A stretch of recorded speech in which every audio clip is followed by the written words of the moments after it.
สวัสดีจ้าสวัสดีท่านผู้ชมทุกท่านนี่คือผลการออกรางวัลหวยฮานอยเฉพาะกิจประจำวันที่12มิถุนายน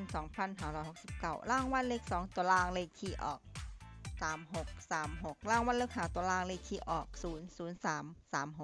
00336รางวัลเลข2ตัวบนเลขที่ออก5252รางวัลเลข3ตัวบนเลขที่ออก452452รางวัลเลข5ตัวเลขที่ออก10452 10452นี่ก็เป็นผลออกรางวัลหวยฮานอยเฉพาะกิจประจำวันที่12มิถุนายน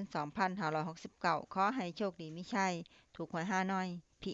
เฉพาะกิจได้รับเงินกับทุกคนเด้อจ้าฝากไว้เด้อจ้า Subscribe กดติดตามและเป็นกำลังใจขอขอบคุณทุกท่านที่เข้ามารับชมและรับฟังแล้วมาพบกันใหม่ในผลการออกหวยฮานอยในเวลา 17:30 นาทีในฮานอยพิเศษสำหรับครั้งนี้ขอบคุณและสวัสดีจ้า